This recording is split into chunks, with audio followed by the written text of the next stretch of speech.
기도하겠습니다. 하늘의 문을 여소서,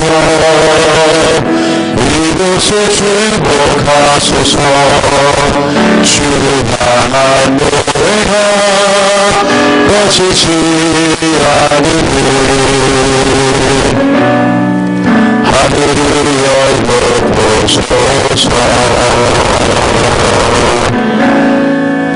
이곳에 임재하소서. 주님을 기다립니다. 기도의 양미가 하늘에 가르니 주여 임재하여 주를 같이 찬양하시겠습니다. 이곳에 오셔서, 이곳에 오셔서, 이곳에 앉으소서. 이곳에서 드리니 예배를 드리소서. 주님의 이름이, 주님의 이름만이, 오직 주의 이름만 이곳에 있으니 이곳에 오셔서, 이곳에 오셔서, 이곳에 앉으소서. 이곳에서 드리는 예배를 받으소서. 주님의 이름이, 주님의 이름만이, 오직 주의 이름만 이곳에 있습니다.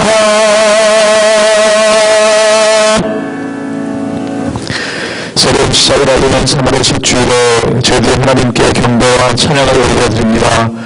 오늘도 우리 주님을 예배하는 저희들에게 하나님의 크신 은혜와 사랑을 베풀어 주시사 우리 얼어붙은 마음과 맹맹한 가슴을 주님의 따스한 손길로 먹여주시옵소서. 우리의 눈으로 영광스러운 주님의 얼굴을 보게 하시며 우리의 몸과 마음을 새롭게 변화하여 온전히 주님을 따르는 주의 제자 될 수 있도록 허락하여 주시옵소서. 모두가 감사드리며 예배의 주인 되신 예수님 이름으로 기원하옵나이다. 아멘.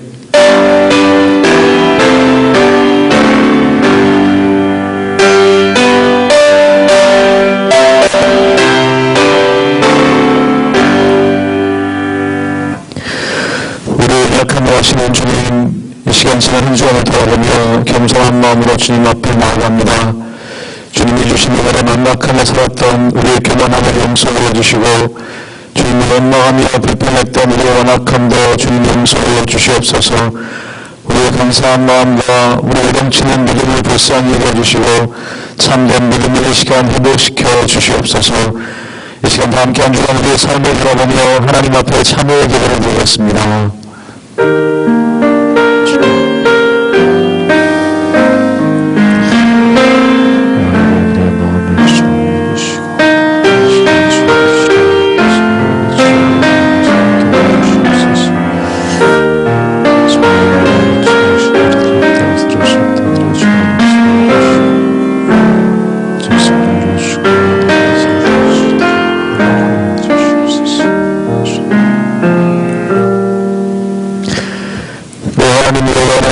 하나님이십니다.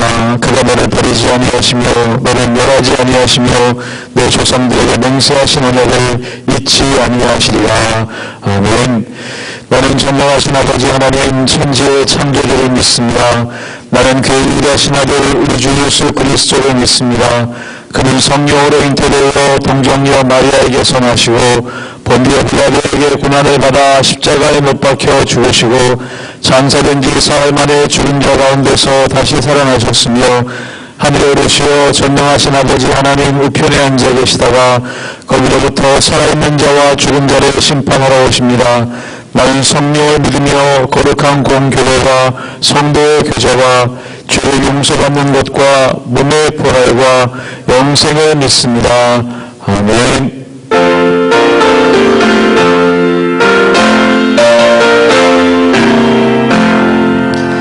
비가 저리 있으니 하나를 감사히 기도하라.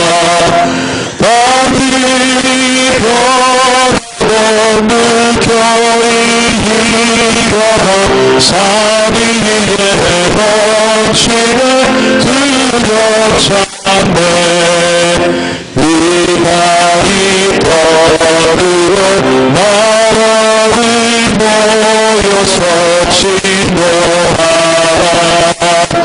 우리 주 목소리 한 번만 말하면 천하의 모든 것 말하겠네.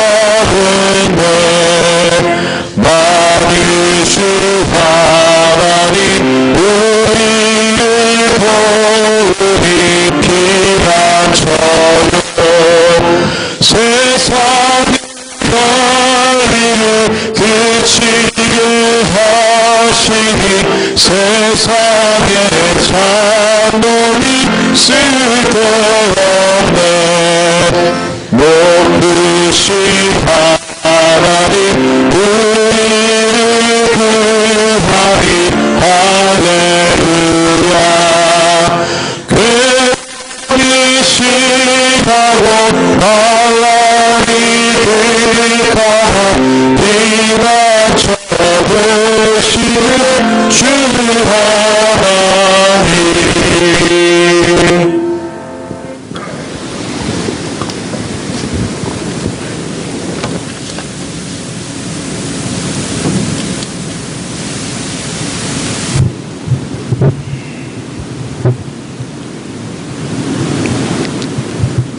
하나님 감사합니다. 하나님 감사합니다. 우리를 위하여 이 땅에 오신 예수 그리스도를 사랑합니다. 죄와 허물로 죽을 수밖에 없는 우리 죄인들을 사랑하여 주셔서 이 땅에 오셔서 십자가의 보혈로 우리 죄를 용서해 주시고 깨끗게 하여 주셔서 우리를 의롭다 칭해 주심으로써 이 땅에 하나님 나라의 백성으로 삼아 주셔서 감사합니다. 오늘 이 사순절 첫날 첫 주일 주 앞에 예배자로 올 수 있게 하여 주시니 더욱 감사합니다.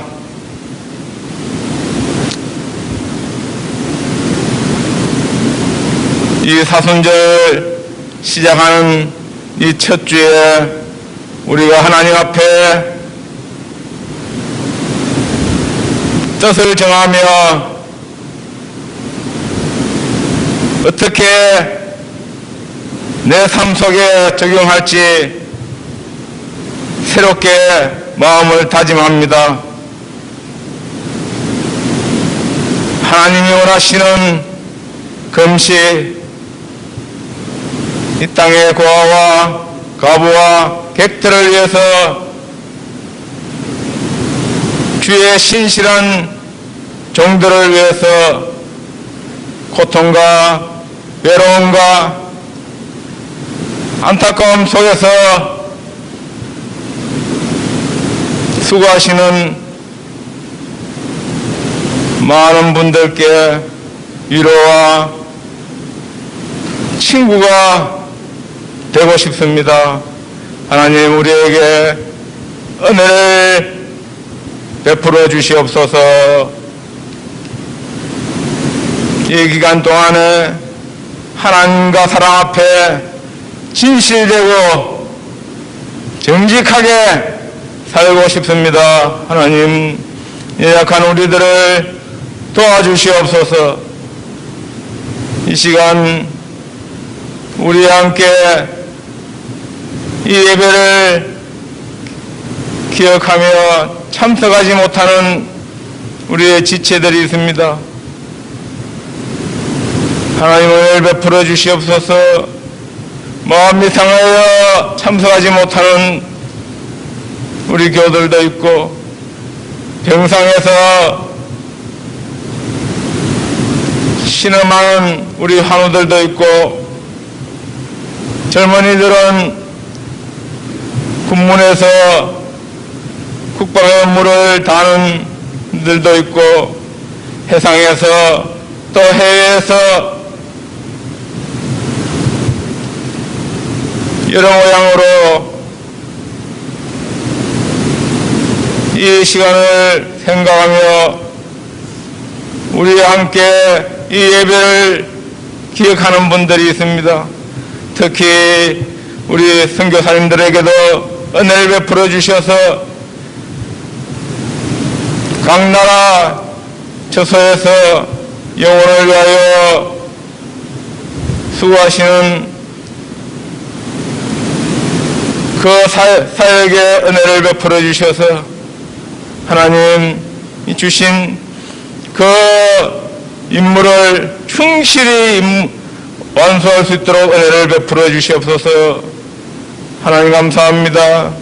오늘 목사님의 말씀을 통해서 우리에게 하나님의 말씀을 들려주시옵소서. 이 말씀을 듣고 반응할 수 있게 하여 주시옵소서. 내 생활에 실천적인 삶을 살아갈 수 있게 도와주시옵소서. 해 아래 인생이 사는 것이 고통과 슬픔이라 했는데 하나님 그 고통과 슬픔 가운데서 영혼을 사모할 수 있는 마음을 주셔서 감사합니다. 하나님이 영혼을 사모하는 마음 속에서 인생의 낙을, 인생의 가치를 발견하고 예수 그리스도의 그 가치를 실천하며 누리며 많은 사람들에게 나눌 수 있게 하여 주셔서 하나님의 영광이 하나님의 경외하는 삶으로 성화될 수 있게 도와주시옵소서. 하나님 감사합니다. 우리에게 이런 예배자로 이런 기도의 환경들을 주셔서 감사합니다. 우리의 어르신들의 우리 선조들의 그 눈물 어린 기도 덕분에 이때까지 왔습니다. 하나님 우리도 이 믿음의 전통을 우리 다음 세대에 전해질 수 있도록 은혜를 베풀어 주시옵소서. 신령과 진정으로 예배드리고 싶은 우리들의 마음을 하나님 받아주시고 이 예배가 온전한 예배가 될 수 있게 도와주시옵소서. 은혜를 내려 주시옵소서. 감사합니다. 예수님 이름으로 기도합니다. 아멘.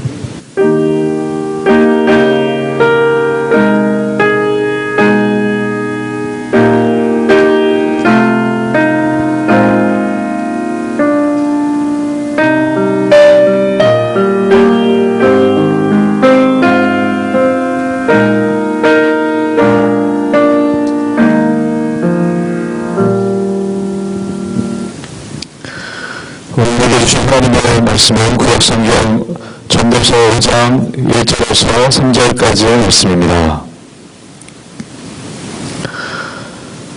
전도서 5장 1절에서 3절까지의 말씀입니다. 저 한 절씩 나눠서 기독하였도록 하겠습니다. 제가 먼저 읽겠습니다. 너는 하나님의 집에 들어갈 때에 내 발을 삼갈지어다. 가까이하여 말씀을 듣는 것이 우매한 자들이 재물 드리는 것보다 나으니 그들은 악을 행하면서도 깨닫지 못함이니라. 너는 하나님 앞에서 함부로 입을 열지 말며 급한 마음으로 말을 내지 말라. 하나님은 하늘에 계시고 너는 땅에 있음이니라. 그런즉 마땅히 말을 적게 할 것이라. 함께 읽습니다. 걱정이 많으면 꿈이 생기고 말이 많으면 우매한 자의 소리가 나타나느니라. 아멘.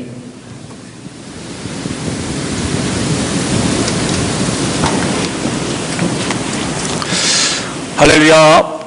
우리 하나님의 은혜와 평강이 우리 성도님들 삶 가운데 날마다 가득하시기를 주님의 이름으로 축원합니다.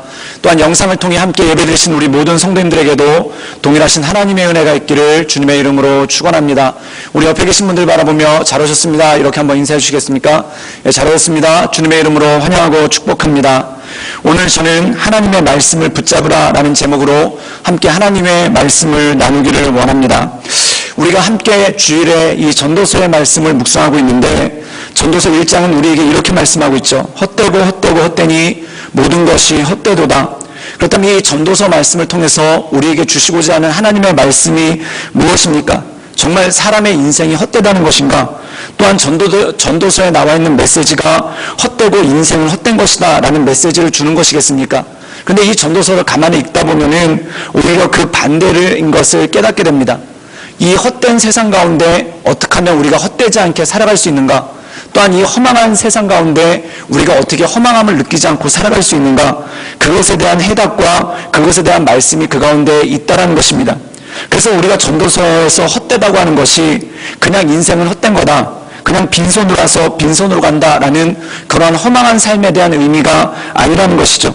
그래서 우리가 이 전도서 말씀을 잘 묵상하다 보면은 이 말씀을 통해서 우리에게 주시는 지혜가 있는데 그게 뭐냐면 어떻게 하면 인생을 헛되지 않게 살 수 있을까?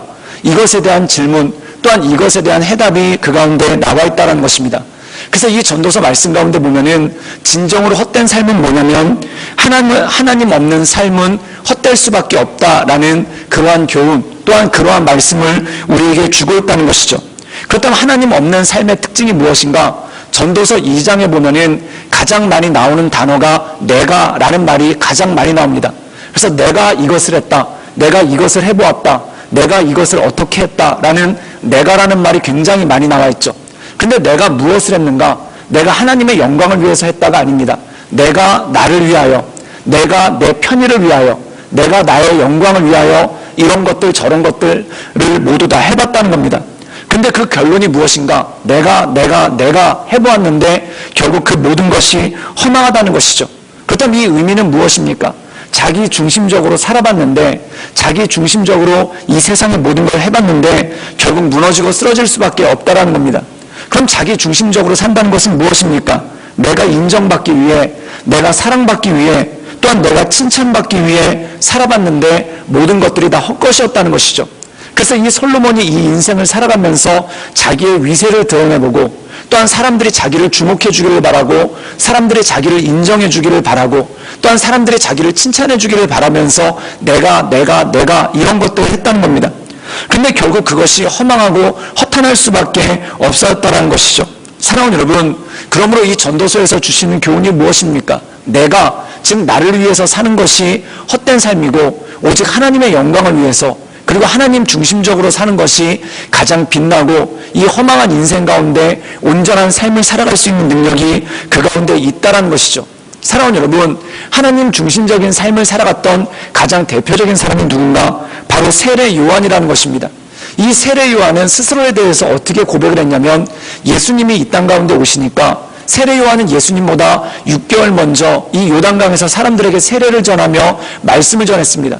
근데 6개월 후에 예수님이 오시니까 어떤 일이 벌어지냐면 모든 사람들이 세례 요한을 떠나서 예수님에게로 가죠. 그때 세례 요한이 뭐라고 얘기했냐면 그는 흥해야 되겠고 나는 쇠해야 될 것이다. 즉 자신의 쇠함에 대해서 얘기합니다.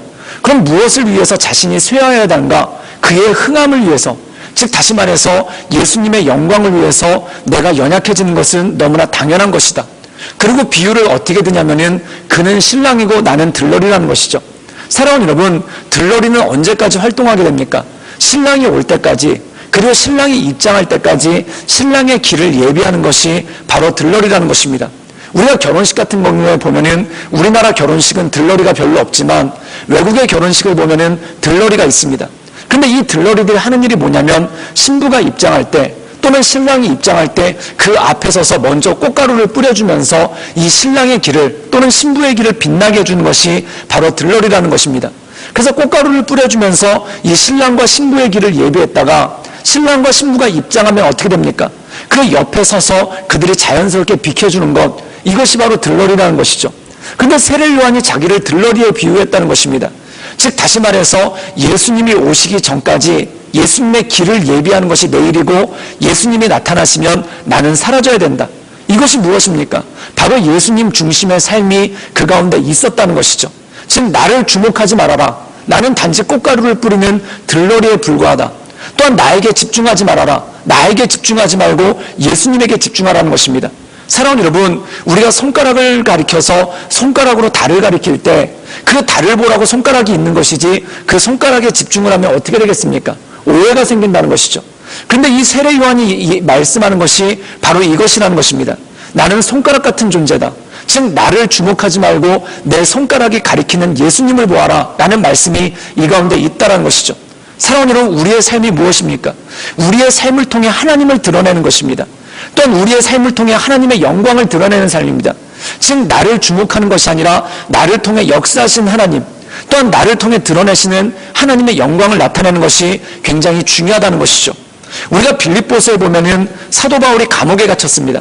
그런데 이 사도 바울이 감옥에 갇혔을 때 사람들이 두 가지의 반응을 보입니다. 첫 번째는 사도 바울을 사랑하는 마음으로, 이 사도 바울을 사랑하는 마음으로 교회를 열심히 섬기고 또한 복음을 전하는 사람들이 있습니다. 그 이유가 뭐냐면 사도 바울이 복음 전하는 걸 좋아했으니까, 또한 사도 바울이 교회를 열심히 섬겼으니까 지금 사도 바울이 교회는 없지만 우리가 그 뜻을 받아서, 또한 그가 좋아하는 뜻을 받아서 교회를 열심히 섬기자, 그리고 복음을 열심히 전하자라는 사도 바울을 사랑하는 마음으로 교회를 섬기는 사람들이 있었다는 거죠. 근데 어떤 사람들은 어떤 일이 있었냐면은 사도 바울을 질투하는 마음으로, 또한 사도 바울을 무시하는 마음으로 교회를 섬기는 사람들이 있었다는 겁니다. 그 사람들은 어떤 마음을 가지고 있었냐면 사도 바울이 없어도 우리 교회가 아무 문제가 없다는 것을 나타내자, 또한 사도 바울이 없어도 복음 전하는데 아무런 문제가 없다는 것을 우리가 드러내 보이자. 그래서 사도 바울의 표현대로 하자면 어떤 사람들은 선한 마음을 가지고 복음을 전하고, 또한 어떤 사람들은 다툼을 가지고 복음을 전한다는 것입니다. 즉 사도 바울을 깔아뭉개고 사도 바울을 무시하려는 마음으로 복음을 전하는 사람들이 있었다는 것이죠. 근데 빌립보서에서 사도 바울은 이렇게 고백합니다. 그런들 어떻겠는가? 그들이 나를 사랑하는 마음으로 복음을 전하든 그들이 나를 시기하고 미워하는 마음으로 복음을 전하든 결국 전해지는 것은 그리스도니 내가 그것으로 인해 기뻐하고 기뻐할 것이다. 즉 복음만 전해진다면 나는 아무것도 아니라는 것입니다.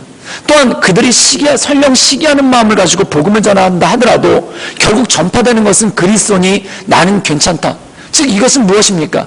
내가 아니라 하나님의 영광을 드러내는 삶, 이것이 바로 예수님 중심적인 삶, 하나님 중심적인 삶이 그 가운데 있다는 것이죠.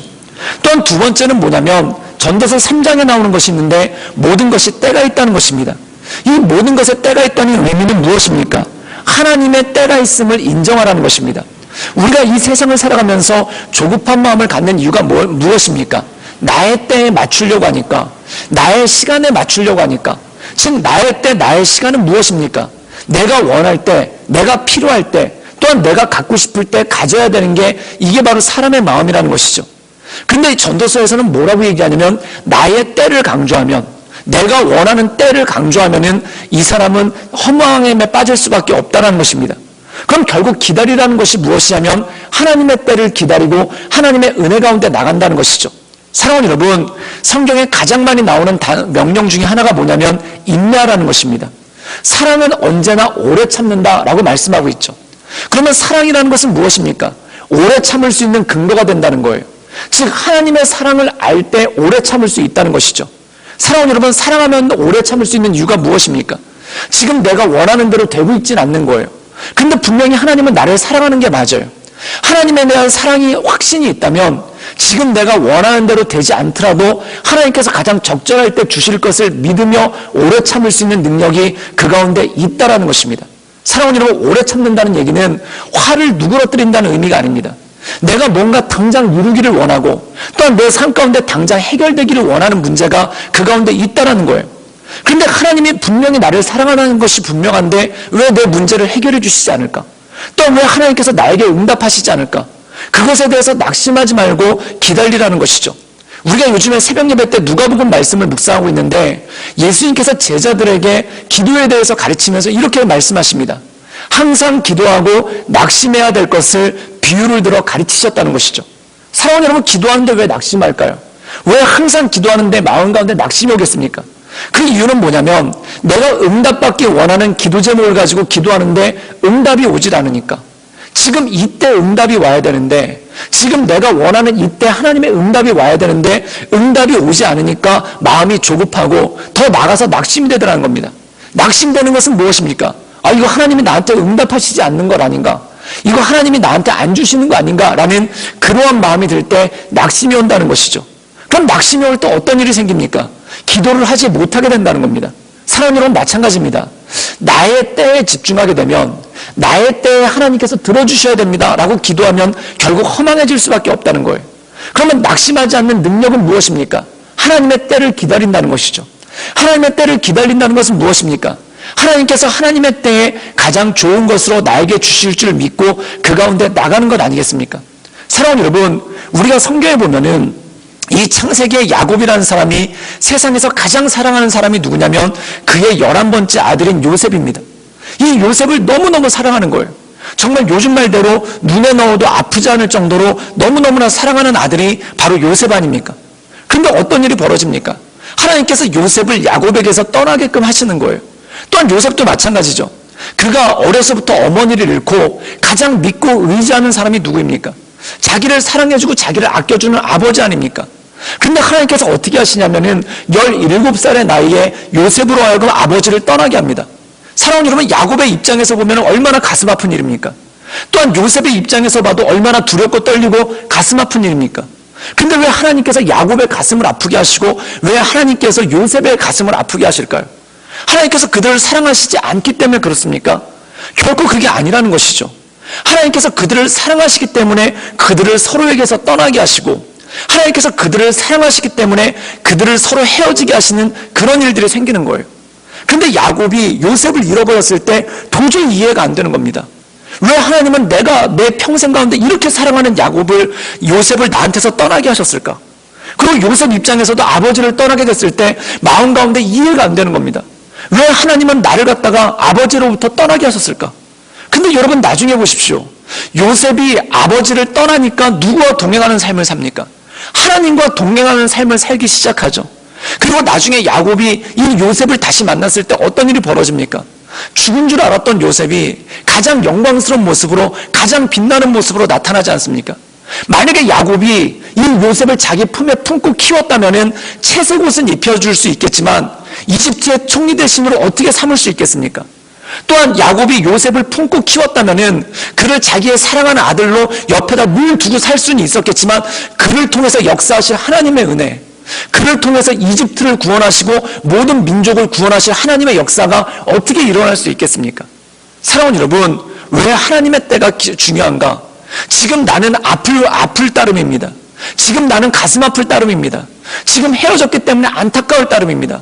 정말 내가 이러다 망하는 것 아닌가라는 두려움이 마음 가운데 있다라는 것이죠.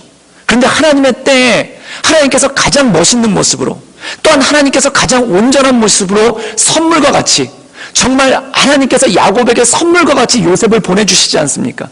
가장 빛나는 모습으로, 가장 아름다운 모습으로, 또한 가장 존귀한 모습으로, 자기가 키우면 그렇게 키울 수 없지만 자기의 품을 떠나서 하나님께서 키워주셨을 때 가장 아름다운 모습으로 키워서 하나님께서 요셉에게 돌려주시는 그러한 모습이 그 가운데 있지 않습니까? 이것이 바로 하나님의 때라는 거예요. 사랑하는 여러분, 하나님의 때를 기다리지 못하면 마음이 조급해집니다. 또한 하나님의 때를 기다리지 못하면 마음이 모든 것이 허망하고 헛됨을 느낄 수밖에 없다는 것이죠. 그렇다면 너희가 온전하게 살 수 있는 능력이 어디서 오는가? 나의 때가 아닌 하나님의 때를 기다리며 하나님의 은혜 가운데 나갈 때 온전한 삶이 그 가운데 있다는 것이죠. 사랑하는 여러분, 오늘 말씀 가운데 보면은 또 하나가 나옵니다. 그것이 뭐냐면 어떻게 하면 인생을 허망하게 살지 않을까? 즉 하나님의 말씀을 듣고 그 하나님의 말씀 가운데 거하라는 것입니다. 그렇다면 하나님의 말씀 가운데 우리가 온전하게 거하기 위해서 필요한 것이 무엇이겠습니까? 우리 함께 전도서 5장 1절의 말씀을 읽도록 하겠습니다. 다 같이 읽겠습니다. 시작. 너는 하나님의 집에 들어갈 때에 내 발을 삼갈지어다. 가까이 하여 말씀을 듣는 것이 우매한 자들이 재물을 드린 것보다 나으니 그들은 악을 행하면서도 깨닫지 못하느니라. 오늘 말씀 가운데 보면은 너는 하나님의 집에 들어갈 때, 여기서 하나님의 집에 들어간다는 말은 무엇입니까?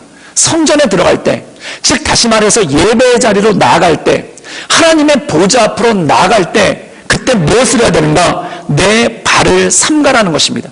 사랑하는 여러분, 하나님의 집으로 들어갈 때 내 발을 삼가라는 의미가 무엇이겠습니까? 발을 깨끗하게 해서 정결하게 하고 들어가라는 것입니까? 맞는 말입니다.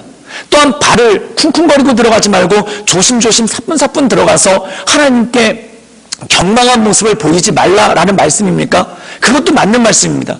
근데 여기서 한 가지 주목해야 될 것이 있다는 거예요. 발이라는 것은 무엇을 의미하는가? 그의 발걸음 아닙니까? 그가 지나온 길 아닙니까? 사랑하는 여러분, 우리가 흔히 취업할 때 쓰는 이력서라는 것이 있습니다. 그 이력서의 이자가 무슨 이냐면 밟을 이자예요. 즉 발걸음이라는 뜻입니다. 그 력은 뭐냐면 지난 력입니다. 즉 내 발걸음이 지나온 자리가 이력이라는 거예요. 내 발걸음이 지나온 자리를 기록으로 남겨가지고 제출하는 게 그게 바로 이력서라는 것입니다. 사랑하는 여러분, 발의 의미는 무엇입니까? 내가 걸어온 길, 내가 밟아온 길이라는 거예요. 그럼 네 발을 삼가라는 의미가 무엇이겠습니까? 너의 걸어온 길, 너의 지나간 길을 기억하지 말고 하나님의 말씀을 붙잡으라는 것입니다. 사랑하는 여러분, 성경에 보면은 너는 내 발을 삼가고 하나님의 말씀을 들으라. 이것을 가장 좋은 예로 드러난 게 뭐냐면 누가복음 4장에 예수님께서 베드로에게 이런 명령을 내리십니다. 너는 깊은 곳에 가서 그물을 내려라 라고 명령하시지 않습니까? 그때 베드로의 답이 무엇입니까? 내가 밤새도록 수고했지만 고기를 한 마리도 붙잡지 못했습니다. 그러나 내가 말씀에 의지하여 나가겠습니다. 이것이 바로 내 발을 삼가고 하나님의 말씀을 듣는 거라는 거예요. 여기서 내 발이 무엇입니까? 베드로가 지나온 이력인 거예요. 베드로가 지나온 발걸음이라는 겁니다. 그럼 그 베드로가 지나온 발걸음이 무엇입니까? 어젯밤에 내가 수고하며 밤새도록 고기를 낚으려고 했지만 고기를 한 마리도 낚지 못했습니다. 이것이 베드로가 지나온 발걸음이라는 겁니다. 이것이 베드로가 경험한 발걸음이라는 겁니다. 그럼 이 지나온 발걸음의 근거는 무엇입니까? 지금 나가도 주님께서 지금 나가서 그물을 내리고 고기를 낚으라고 하지만 지금 나가도 고기를 못 낚을 것입니다. 무엇에 근거해서? 내 발걸음에 근거해서, 내 이력에 근거해서, 내 경험에 근거해 볼 때 지금 나가서 그물을 내려도 고기를 낚지 못할 것입니다. 그런데 베드로가 어떻게 반응합니까? 내가 밤새도록 그물을 내려도 고기를 낚지 못했지만 내 발걸음을 되돌아볼 때, 내가 지나온 길을 되돌아볼 때 지금 나가서 그물을 내린다고 해도 물고기를 낚을 것 같지 않지만 무엇을 의지합니까? 내 발걸음을 의지하는 것이 아니라, 내 발걸음을 신뢰하는 것이 아니라 하나님의 말씀을 의지하여 내가 그물을 내리겠습니다. 사랑하는 여러분, 바로 이 의미라는 것입니다. 너는 하나님의 전에 나갈 때 내 발을 삼가고 하나님의 말씀을 들으라는 의미가 무엇입니까? 그동안 내가 걸어왔던 발걸음에 의존하지 말고, 그동안 내가 살아왔던 삶의 경험에 의지하지 말고 하나님의 말씀을 들으라는 것입니다. 사랑하는 여러분, 이력서를 할 때 그 이자는 밟을 이자예요. 근데 이 밟을 이자의 어원이 어디서 왔냐면 가죽신에서 왔다는 겁니다. 즉 신발을 의미하는 자가 바로 이 이자인 거예요. 사랑하는 여러분, 우리가 성경에 보면은 하나님께서 모세를 부르셨을 때 모세에게 뭐라고 말씀하십니까? 너는 네 발에서 신을 벗으라는 거예요. 그럼 네 발에서 신을 벗으라는 의미가 무엇입니까? 이 당시 고대 사회에서 노예들은 주인 앞에서 신을 신을 수가 없습니다. 노예들은 주인 앞에서 신을 벗어야 된다는 거예요. 즉 너는 나의 종이 되었다는 의미 아닙니까? 내 앞에서 신을 벗으라는 의미는 그 신발을 벗으라는 의미는 종이 되었다는 의미입니다. 근데 여러분, 이 신을 벗는다는 의미가 굉장히 많은 의미가 있는 거예요. 이 당시에 노예가 되기 위해서는 많은 사람들이 노예가 될 때 어떻게 노예가 되냐면 전쟁에서 져서 포로가 되었거나 또한 어떤 도시가 함락을 당해서 거기 적군들이 들어가서 그 마을에, 그 도시에 있는 시민들을 포로로 잡았을 때 그들은 노예가 됩니다. 그럼 그 노예를 잡았을 때 가장 먼저 하는 게 뭐냐면 신발을 벗기는 거예요. 그럼 그 신발은 무엇입니까? 이 사람들이 포로로 잡히기 전엔 장군이었던 사람이 있어요. 이 사람들 가운데 포로로 잡히기 전에는 귀족이었던 사람도 있어요. 또한 이 사람들 가운데 포로로 잡히기 전에는 유망한 학자였던 사람도 있다는 겁니다. 그럼 신을 벗으라는 의미는 무엇입니까? 네 과거가 귀족이었든, 네 과거가 장군이었던, 네 과거가 학자였던 중요하지 않다. 지금 너는 나의 노예다라는 것을 상징적으로 드러내는 것이 이 포로들 발에서 신발을 벗기는 것이라는 것입니다. 사랑하는 여러분, 주님께서 모세를 부르신 다음에 그 발에서 신을 벗으라고 말씀하신 이유가 무엇입니까? 너의 과거가 어땠든지 간에, 너의 지나온 삶이 어땠든지 간에 그 모든 것을 벗어버리고 너는 나의 종으로 새롭게 서라는 것입니다. 즉 다시 말해서 무슨 뜻입니까? 해월에 새 것이 없으나 그리스도 예수 안에서 모든 것이 새 것이 된다는 것입니다. 그래서 고린도 후서에 보면은 해월에 새 것이 없나니 그러나 그리스도 예수 안에 있는 자들에게는 모든 것이 새 것이 되는 놀라운 역사가 나타나지 않습니까? 사랑하는 여러분, 이 모세가 하나님 앞에서 신발은 벗었어요. 근데 그가 뭐라고 얘기합니까? 이제 네가 나의 종이 되었으니 나의 명령을 들으라 하나님이 말씀하시지 않습니까? 그 말씀이 무엇입니까? 너는 이집트로 돌아가서 거기서 네 민족을 구원해내라 라고 말씀하고 있지 않습니까? 너는 이집트로 돌아가서 바로 이집트 왕 바로에게 붙잡혀 있는 네 동족을 데리고 이집트를 탈출하라고 말씀하고 있지 않습니까? 그때 모세가 뭐라고 얘기합니까? 주여 보낼 만한 자를 보내소서. 나는 못한다는 거예요. 그 못하는 이유가 무엇입니까? 첫 번째, 내 말이 어눌해서. 근데 이것이 말이 어눌하다는 의미가 언어 구사력이 약하다는 뜻입니까? 그게 아니에요. 내 힘으로, 내 말로 그들을 설득할 수가 없다는 겁니다. 내 말로 파라오를 굴복시킬 수가 없고, 또한 내 말로 이스라엘 민족들을 설득해서 데리고 나올 수가 없다는 거예요. 이것이 무엇입니까? 아직 신을 안 벗은 거예요. 그럼 그가 그렇게 말할 수 있는 근거가 무엇입니까? 내가 나이가 40이었을 때, 한창 혈기가 넘칠 때, 그때 이집트의 왕자의 신분을 가지고도 못했던 게 그겁니다. 근데 지금 나이가 80이 넘었고, 그리고 단지 아무것도 없고 장인의 양을 치는 단지 양치기의 노인에 불과한 내가 어떻게 그것을 할 수 있겠습니까?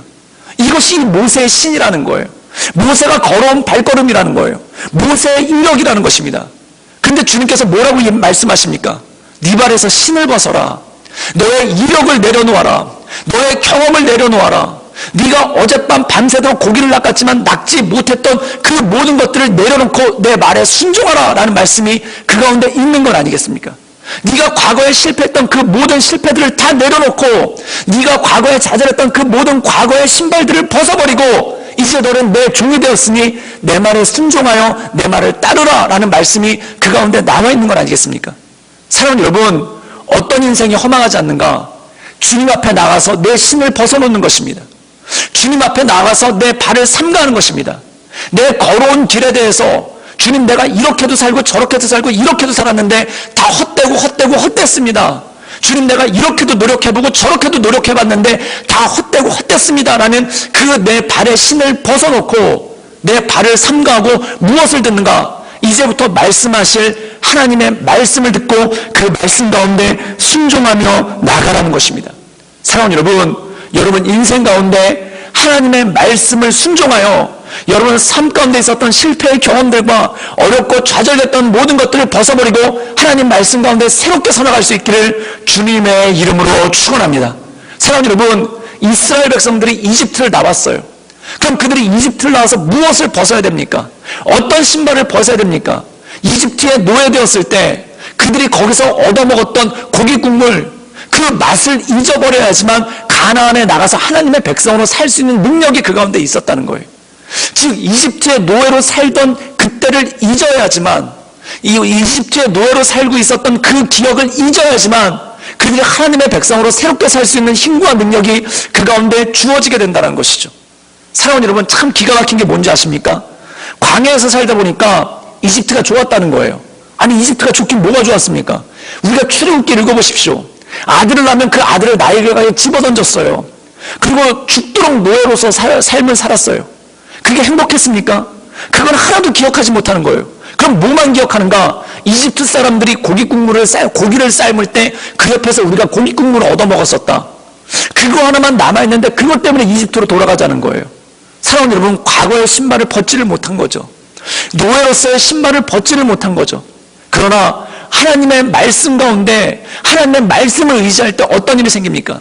이집트의 노예였었던 그 신발을 벗어버리고 하나님의 은혜 가운데 새로운 백성으로서, 이제 더 이상 이스라엘 백성들은 이집트의 노예가 아니라 하나님의 백성으로서 살 수 있는 능력이 그 가운데 생긴다는 거예요. 또한 사랑하는 여러분, 우리가 뭔가를 시작할 때 처음에는 의욕적으로 시작을 합니다. 처음에는 소망을 가지고 시작합니다. 그리고 처음에 얼마 해봤을 때는 성과도 있는 것 같고 사람들이 잘한다고 칭찬도 하는 것 같고 또한 사람들이 그것에 대해서 격려도 해줄 때가 있어요. 근데 어떻게 됩니까? 얼마 지나면 지치기 시작하는 거예요. 열심히 했는데 성과도 잘 안 나오는 것 같고 열심히 했는데 결과도 잘 안 나오는 것 같고 열심히 했는데 사람들이 칭찬도 잘 안 해주는 것 같은 거예요. 그 대표적인 것이 이스라엘 백성들이 바벨로니아의 포로가 됐다가 다시 예루살렘으로 돌아가지 않습니까? 거기서 스룹바벨을 총독으로 삼아가지고 예루살렘에서 성전을 짓는데 처음에 털을 다지는 것까지는 참 좋았어요. 그때는 박수가 나오고 사람들이 너무 기뻤어요. 근데 그 이후에 예루살렘에서 이 폐허가 된 예루살렘에서 먹고 살면서 성전을 지으려니까 이게 얼마나 힘듭니까? 그러니까 사람들이 낙심한 거예요. 또한 사람들이 떠나기 시작하는 거예요. 같이 힘을 모아서 왔던 사람들 가운데 이탈자들이 생기기 시작하는 거예요. 또한 열심히 이 성전을 지었는데 성과도 생기지 않고 경제적으로도 어렵고 옆에서 다른 이민족들이 와서 자꾸 이걸 방해하는 겁니다. 그때 낙심이 되는 거예요. 내 힘으로 안 되겠구나. 내 능력으로 안 되겠구나. 우리가 이것을 지을 수가 없겠구나. 그때 하나님께서 이들에게 뭐라고 말씀하시는가? 우리 함께 스가랴 4장 6절의 말씀을 읽도록 하겠습니다. 다 같이 읽겠습니다. 시작. 그가 내가 대답하여 이르되 여호와께서 스룹바벨에게 하신 말씀이 이러하니라. 만군의 여호와께서 말씀하시되 이는 힘으로 되지 아니하며 능력으로 되지 아니하고 오직 나의 영으로 되느니라. 사랑하는 여러분, 힘과 능을 의지했던 것이 내 발걸음이라는 겁니다. 그동안 내 힘과 능으로 성전을 지어보려고 한 거예요. 그동안 내 힘과 능으로 교회를 지어보려고 한 거예요. 그동안 내 힘과 능으로 가정을 지어보려고 한 거예요. 그동안 내 힘과 능을 가지고 사업을 지어보려고 한 거예요. 그러니까 낙심하죠. 그런데 오늘 말씀이 무엇입니까? 내 힘과 능으로 하려던 그 신발을 벗어놓고 하나님의 말씀 가운데 누가 이것을 이루어주시는가? 오직 나의 영으로 되느니라. 사랑하는 여러분, 주님께 간구하며 하나님의 은혜 가운데 나갈 수 있기를 주님의 이름으로 축원합니다. 새 영을 부어주셔서 우리가 이 세상을 승리할 수 있는 능력은 무엇입니까? 내가 그동안 걸어왔던 그 발걸음의 흔적으로 인해, 또한 내가 그동안 쌓아왔던 그 경험의 흔적으로 인해, 그동안 내가 만나왔던 사람들의 인맥으로 말미암아 뭔가를 이뤄낼 수 있는 것이 아니라 내 신발을 벗고 내 발을 삼가고 하나님의 말씀을 들을 때 어떤 일이 벌어지는가? 주님께서 나에게 새 영을 부어주셔서 나의 힘과 능이 아닌 오직 하나님의 능력으로 모든 것을 감당하고 살아갈 수 있고 견딜 수 있고 이뤄낼 수 있는 힘과 능력을 그 가운데 주신다는 것이죠. 우리 함께 계속해서 전도서 5장 2절의 말씀을 읽도록 하겠습니다. 다 같이 읽겠습니다. 시작. 너는 하나님 앞에서 함부로 입을 열지 말며 급한 마음으로 말을 내지 말라. 하나님은 하늘에 계시고 너는 땅에 있습니다. 그런즉 마땅히 말을 적게 할 것이라. 오늘 말씀 가운데 보면은 함부로 입을 열지 말고 급한 마음으로 말을 하지 말라는 것입니다. 사랑하는 여러분, 사람이 언제 함부로 말하고 언제 급한 마음으로 말을 하게 될까요? 그때가 언제냐면 화가 났을 때인 거예요. 불이 났을 때인 거예요. 화가 머리끝까지 났을 때 그때 사람은 입이 터지기 시작하고 말을 함부로 하게 되고 말을 급하게 한다는 것이죠. 사랑하는 여러분, 우리가 흔히 하는 소모 가운데 뚜껑이 열린다는 말이 있지 않습니까? 이 뚜껑이 열린다는 게 뭐예요? 우리가 화났다는 표현을 했을 때 열받는다는 표현을 합니다. 마치 무엇과 똑같냐면은 가마솥에 물이 부글부글 끓어가지고 그 증기가 올라오니까 그 증기 때문에 뚜껑이 덜그덕덜그덕거리면서 계속 열리는 것과 똑같다는 거예요. 마치 사람이 그것과 똑같다는 겁니다. 화가 났을 때 마치 물의 증기가 끓어오르면은 그것이 뚜껑을 갖다가 덜그덕덜그덕 소리를 내면서 계속 뚜껑을 젖히는 것처럼, 뚜껑을 열어내는 것처럼 우리 인생 가운데, 우리 삶 가운데 화가 났을 때 말을 급하게 하게 된다는 거예요. 또한 말을 과격하게 하는 거예요. 또한 함부로 입을 열게 되면 그러한 모습이 그 가운데 나타난다는 것입니다. 이것에 대해서 주의를 하라는 말씀이 어디 나오냐면 야고보서 1장 19절에서 21절까지 말씀이 나와요. 우리 함께 자막을 통해 다 같이 읽겠습니다. 다 같이 읽겠습니다. 시작. 내 사랑하는 형제들아, 너희가 알지니 사람마다 듣기는 속히 하고 말하기는 더디하고 성내기도 더디하라. 오늘 말씀 가운데 보면 더디해야 될 게 있는 거예요. 뭐냐면 말하기도 더디하고 성내기도 더디하라는 거예요. 이 말씀의 의미가 무엇입니까? 성이 났을 때 말하기를 더디하라는 겁니다. 즉 성을 가라앉힐 때 말하기를 더디할 수 있다는 거예요. 대신에 뭐를 해야 되는가? 듣기를 속히 하라는 겁니다. 여기서 듣는다는 것은 무엇을 의미할까요? 다른 사람의 말을 듣는 게 아니라는 거예요.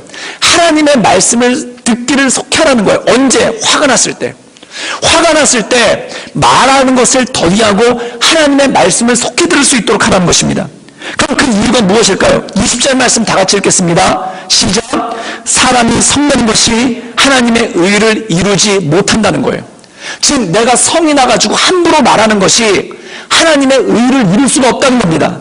우리 함께 야고보서 1장 21절의 말씀을 다 같이 읽겠습니다. 시작. 그러므로 모든 더러운 것과 넘치는 악을 내버리고 너의 영혼을 능히 구원할 바 마음에 심어진 말씀을 온유함으로 받으라. 사랑하는 여러분, 사람이 성이 났을 때, 화가 났을 때 어떤 일이 생기냐면 21절에 보면은 모든 더러운 것과 넘치는 악이 나오기 시작한다는 거예요. 그리고 화가 났을 때 말을 하지 않는 것이 무엇인가? 모든 더러운 것과 넘치는 악을 내버리는 거라는 거예요. 즉 화가 났을 때 성내기를 더디하는 것으로서 말하기를 더디하는 것이 무엇인가? 더러운 것과 넘치는 악을 내 안에서 내어버린다는 거예요. 그리고 무엇을 하게 됩니까? 듣기를 속히 할 때 구원할 바 마음에 심겨진 말씀의 온유함을 받게 되는 능력이 그 가운데 나타난다는 것이죠. 사랑하는 여러분, 우리의 삶 가운데 화가 났을 때 입을 다물고 하나님의 말씀에 귀 기울이며 하나님의 은혜 가운데 나갈 수 있기를 주님의 이름으로 축원합니다. 왜 그렇습니까? 성내는 것으로 하나님의 일을 이룰 수가 없기 때문에 그래요. 성내는 것은 성내서 말하는 것으로는, 성내서 그 말을 입 밖으로 내보내는 것으로는 하나님의 의를 결단코 이룰 수가 없기 때문에 그렇다는 것입니다. 제가 이렇게 가만히 보니까 어떤 것이냐면 원수 보존의 법칙이라는 게 있는 것 같아요. 그게 뭐냐면 원수는 늘 주변에 왔다 갔다 해요. 원수는 늘 주변에서 맴돌아요. 멀리 있지도 않고 가까이 있지도 않고 늘 근처에서 맴돌아요. 근데 원수의 특징이 뭔가? 막 무슨 부모님을 죽인 원수, 우리 집안을 망하게 한 원수, 이런 원수는 진짜 큰일 날 원수죠. 그런데 우리 마음 가운데 원수가 있는데 그 원수는 어떠냐면 늘 심기를 건드는 사람들이 있어요. 늘 마음을 긁는 사람이 있어요. 뭔가 말을 한마디라도 이쁜 말 절대 안 하시는 분들이 있습니다. 뭔가 말을 해도 사람 심기를 긁는 말만 골라가지고 막 하시는 분들이 있어요. 그때 누군가 만났는데 이 원수가 내 심기를 긁는 말을 막 긁었어요. 근데 그 심기가 긁었는데 너무 기가 막힌데 말이 안 나와가지고 말을 못했어요. 대답을 못했어요. 그것이 하나님의 복인 줄 믿습니다. 근데 꼭 문제는 뭐냐면 집에 가면 꼭 생각이 나요. 집에 가면 그때 그 말을 썼어야 되는데, 여러분 그걸 마음에 두지 마시고 그때 말하지 못하게 한 것이 하나님의 은혜인 줄 믿습니다. 삼키라는 거예요. 원수가 내 심기를 건드렸을 때 그것을 입 밖으로 내지 말고 무엇을 하는가? 하나님의 말씀을 기억하고 내 마음을 온유하게 하고 내 마음을 붙잡아 주시는 하나님의 말씀 가운데 나가라는 것입니다. 우리 함께 그렇다면 그 이유가 무엇입니까? 하나님은 하늘에 계시고 너는 땅에 있기 때문에 그렇다는 겁니다. 사랑하는 여러분, 땅에 있으면 어떻게 될까요? 보는 시야가 한정적인 거예요. 보는 시야가 제한적인 거예요. 딱 눈앞에 있는 것만 보입니다. 근데 하나님은 하늘에 계신다는 의미는 무엇입니까? 하늘에서 모든 것을 굽어보시고 하늘에서 모든 것을 붙잡아 주시고 하늘에서 모든 것을 이끌어 주신다는 것이죠. 지금 내가 보는 시각과 하나님이 보는 시각이 다르다는 거예요. 그럼 내가 보는 것이 제한적이기 때문에 어떻게 해야 됩니까?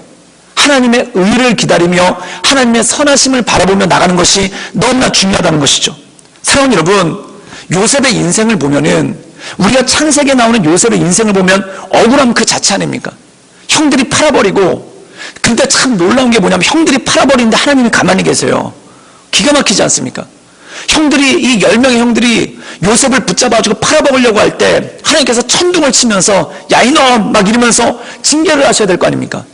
그런데 하나님께서 이 요셉의 형들이 요셉을 팔아버리는 그 순간에 침묵하고 계신 거예요. 또한 언제 하나님이 침묵하시는가?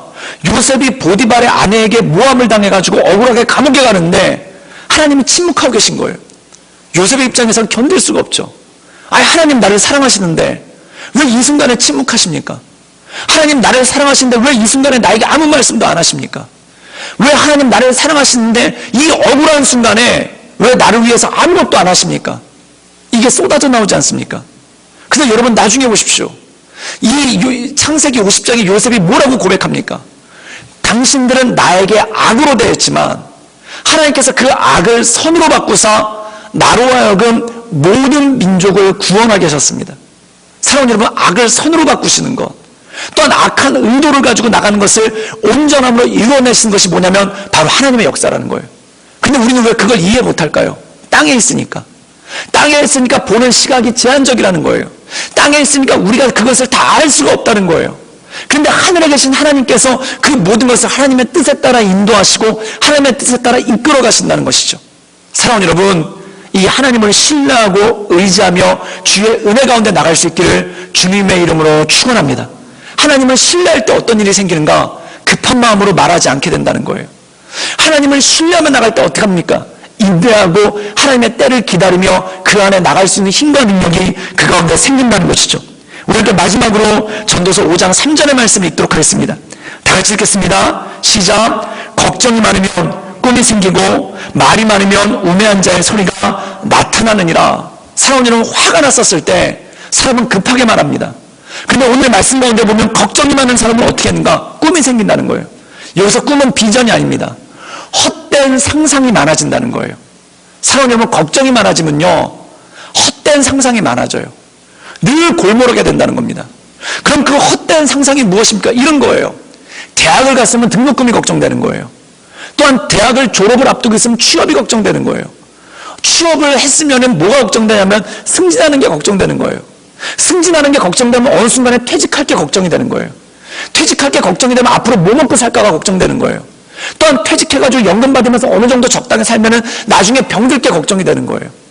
사랑하는 여러분, 결국 인생의 모든 것이 다 앞을 바라보는 걱정 아닙니까?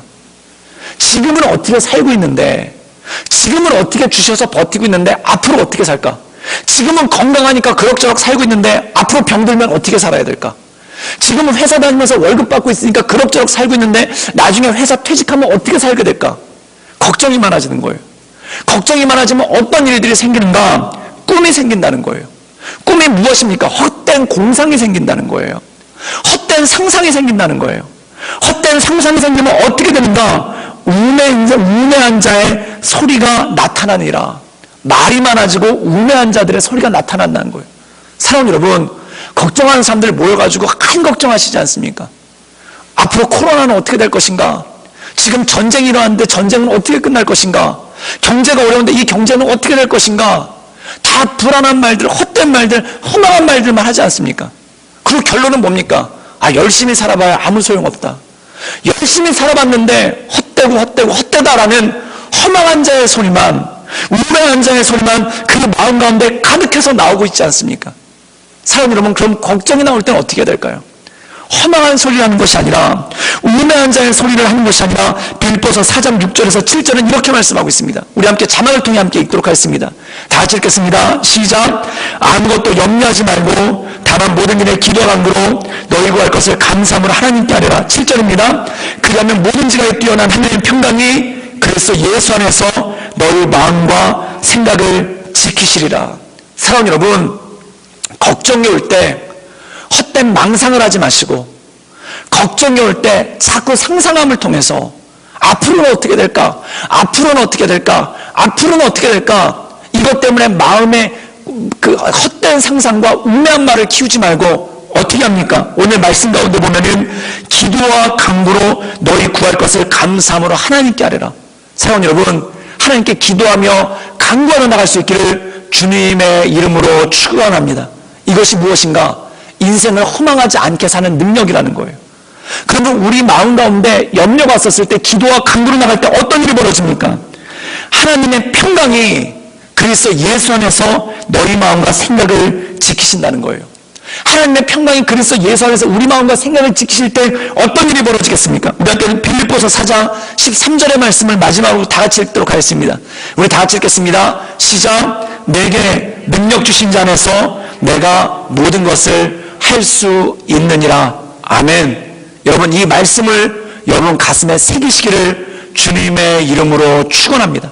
내게 능력 주신 자 안에서 그동안 내 경험과 힘을 의지해서는 아무것도 이룰 수 없었지만 하나님의 말씀을 의지하여 내게 능력 주시는 자, 내게 힘 주시는 자, 내가 나로 하여금 하게끔 하시는 자, 그 안에서 내가 모든 것을 할 수 있습니다 라는 믿음을 가지고 과거의 신발을 벗어버리고 과거에 내가 가지고 왔던 그 모든 이력들을 벗어버리고 주님께서 주시는 새 마음으로, 주님께서 주시는 새 능력으로, 내게 부어주시는 성령 새 영으로 말미암아 이 세상을 다시 한번 살아갈 수 있고, 다시 한번 발을 내디딜 수 있고, 다시 한번 앞으로 나갈 수 있는 힘과 능력이 어디서 오는가? 우리가 기도하며 나갈 때 내게 능력 주신 자 안에서, 내게 새 영을 부어주신 자 안에서, 내게 성령을 부어주신 자 안에서 이 모든 것들을 감당하며 우리의 삶의 길을 걸어갈 수 있는 힘과 능력이 그 가운데 있다는 것입니다.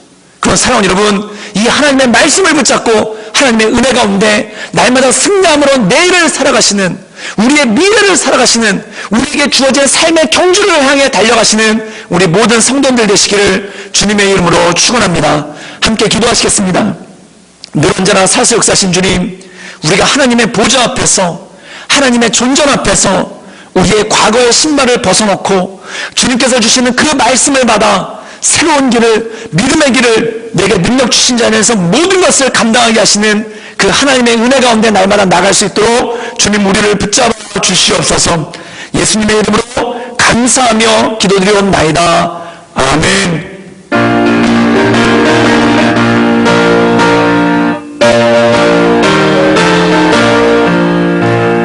주님이 약속하신 말씀 위에서 영원토록 주를 찬송하리라.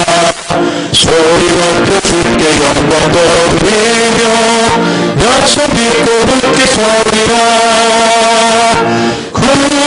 굳게 서리, 영원하신 말씀 위에 굳게 서리, 굳게 서리, 그 말씀 위에 굳게 서리라. 주님이 약속하신 말씀 위에서 세상 영령에게 엄습할 때에 용감하게 힘써 싸워 이기며 약속 믿고 굳게 서리라. 굳게 서리, 영원하신 말씀 위에 굳게 서리, 굳게 서리, 그 말씀 위에 굳게 서리라. 주님 약속하신 말씀 위에서 영원하신 주의 사랑이 믿고 성령으로 힘써 싸워 이기며 약속 믿고 굳게 서리라. 굳게 서리, 영원하신 말씀 위에 굳게 서리, 굳게 서리, 그 말씀 위에 굳게 서리라. 주님 약속하신 말씀 위에서 성령이 인도하는 대로 행하며 주님 품에 항상 쓰러들며 약속 믿고 굳게 서리라. 굳게 서리, 영원하신 말씀 위에 굳게 서리, 굳게 서리, 그 말씀 위에 굳게 서리라.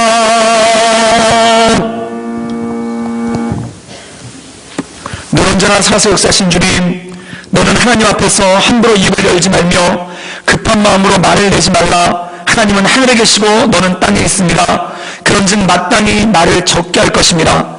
사랑하는 여러분, 사랑하는 하나님, 우리가 이 세상 살아갈 때 우리 삶 가운데 육신의 말이 아닌, 인간의 말이 아닌, 내 경험의 말이 아닌 오직 하나님께 기도하며 간구함으로 말미암아 내게 새 영을 부어주시며 나로 하여금 하나님의 일을 하게 하시며 내게 주어진 삶의 길을 걷게 하시는 그 하나님을 바라보며 우리가 승리하며 우리 삶의 길을 걸어갈 수 있도록 주여 도와주시고 주님 역사하여 주시옵소서. 우리 성도들 힘들고 어려운 가운데서도 주님 사랑하는 마음으로 귀한 예물 주 앞에 올려드렸습니다. 이 예물 드린 손길들 위해 하나님의 크신 은혜와 크신 권능을 더하시며 하나님의 은혜 가운데 날마다 온전함으로 거하게 하여 주시옵소서. 주님께 모든 걸 닥드리오며 살아서 역사하시는 주 예수 그리스도의 이름으로 감사하며 기도드리옵나이다. 아멘.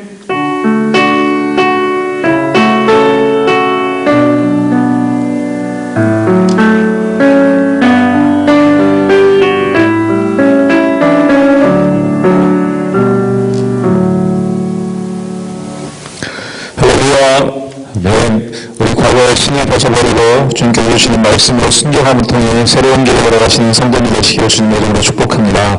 아멘. 계속 전하겠습니다. 오늘 사순절 첫 번째 주일입니다. 우리 십자가의 은혜를 기억하는 귀한 사순절 되시기를 축복합니다. 오늘은 교회 창립 71주년 우리 기념 주일입니다. 우리 3부 때 기념 행사와 재직금적자 표창식이 있을 예정입니다. 열린 주보를 참고해 주시기 바랍니다. 정기 재직회와 다음 주 3부 예배 후에 자리에 서 있습니다. 구역장 원찰 모임 금요일 오전 10시에 계속해서 진행 중에 있습니다. 코로나19로 우리 사회적 거리두기 지침이 많이 완화되었습니다. 하지만 확진자가 여전히 많이 나오는 가운데 있기 때문에 우리 감염 방지를 위해서 신체 접촉과 또 식사 모임은 자제해 주시면 감사하겠습니다. 세례님 입교식이 4월 17일 부활주일에 있습니다. 세례 우리 입교와 세례 신청 원하시는 분들은 사무실로 문의해 주시고 신청해 주시면 감사하겠습니다.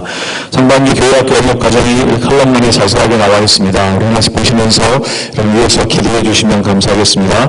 우리 상반기 성인 영역과정도 주보 다음과 같이 나와 있습니다. 마다가지 제1기 개강이 3월 16일 수요일부터 9주간 진행 명지 꿈땅에서 진행하게 됩니다. 남선 제자반 5번반 다른 목요일부터 시작하게 됩니다. 구약산책 청년부 주간으로 하는 구약산책이 3월 24일부터 또 시작하게 되고요. 모세학교 플러스는 3월 20일 주일부터 새롭게 시작하게 됩니다. 우리 참여 원하시는 분들은 사무실로 문의해 주시고 신청해 주시면 감사하겠습니다. 우리 백부와 함께 인사 나누겠습니다. 말씀의 순종의 길을 걸어갑시다. 말씀의 순종의 길을 걸어갑시다. 아멘. 다 함께 일어나서 파송의 찬양 한번 나가도록 하겠습니다.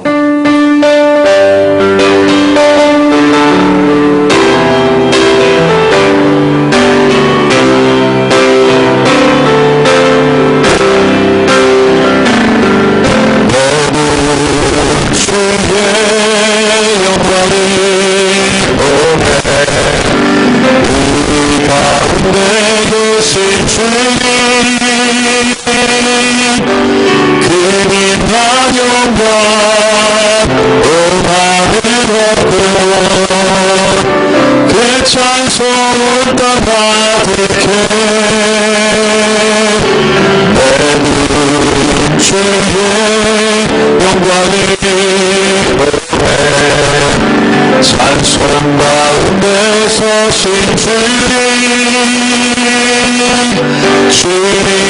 얼굴을 온 세상 바라네 온전히 발을 드셨네 주의 영광 이곳에 가득해 우리 손에 주님과 함께 찬양하며 우리는 전진하리 모든 열방 주볼 때까지 주의 영광 이곳에 주의 영광 이곳에 가득해 우리 손에 주님과 함께 찬양하며 우리는 전진하리 모든 열방 주볼 때까지 늘 언제나 사수 역사신 주님, 이는 내 힘으로 되지 아니하고 능으로 되지 아니하고 오직 여호와의 신으로 된다 말씀하셨사오니 하나님 내 경험의 신을 벗어버리며 하나님의 말씀을 청종하며 내게 능력 주신 자 안에 모든 것을 감당케 하시는 그 하나님의 말씀을 의지하여 우리에게 주어진 믿음의 길을 삶의 길을 걸어갈 수 있도록 주여 도와주시고 주님 역사하여 주시옵소서. 주님께 모든 걸 부탁드리오며 이제는 우리 주 예수 그리스도의 은혜와 하나님의 사랑과 성령의 교통하심이 오직 주님만을 바라보며 주님의 은혜 가운데 그 인도하신 가운데 그 역사하신 가운데 나아가기 원하는 이곳에 모인 구독교회 모든 성도들 머리 위에와 또한 영상을 통해 함께 예배드리는 우리 모든 성도들 머리 위에 지금부터 영원토록 함께 하시기를 간절히 축원하옵나이다. 아멘.